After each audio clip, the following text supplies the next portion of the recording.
مبروك يا منصور يا نسل الأحرار، جندي وطن وأصيل مثل التحية. مملكة الزين منصور بن محسن له معزة ومقدار، من فعله تزين البيوت العصية. لطلب الشيلات والزفات والقصائد الشعرية بالأسماء التواصل على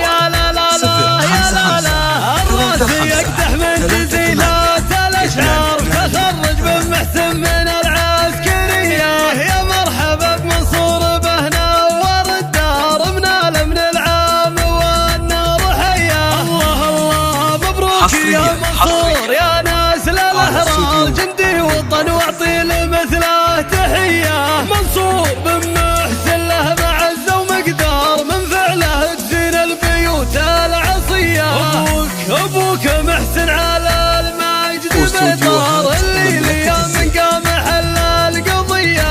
بالمرجلة والجود صيته بالأقطار، شيخ المكارم واليدين الصخية. اسمع اخوانه اللي تكرم الضيف والجار، اهل المواقف والنفوس الوفية. فرحة امه من فرحة امه تنثر اطياب الازهار، لاجل ولدها والمواقف قوية.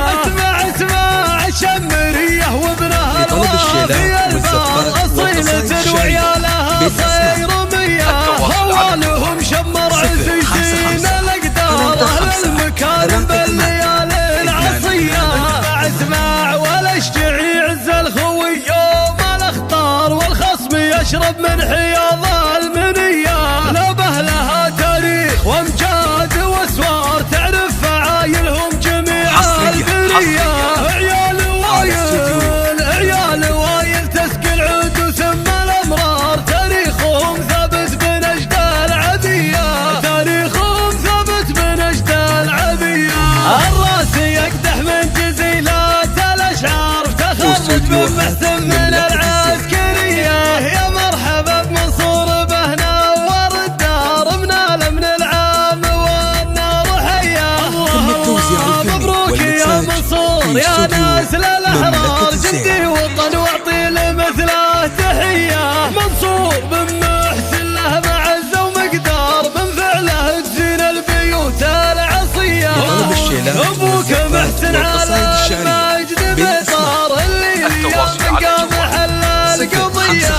بالمرجلة والجود صيته بالأقطار، شيخ المكارم واليدين الصخية. اسمع اخوانه اللي تكرم الضيف والجار، اهل المواقف والنفوس الوفية. فرحة امه من فرحة امه تنثر اطياب الازهار، لاجل ولدها والمواقف قوية. اسمع الشمرية وابنها الوافي البار، أصيلة وعيالها صيرمية. هوالهم شمر عزيزين الأقدار، أهل المكارم بالليالي العصية. اسمع والاشجعي عز الخوي يوم الاخطار، والخصم يشرب من حياض المنية. نبه لها تاريخ وامجاد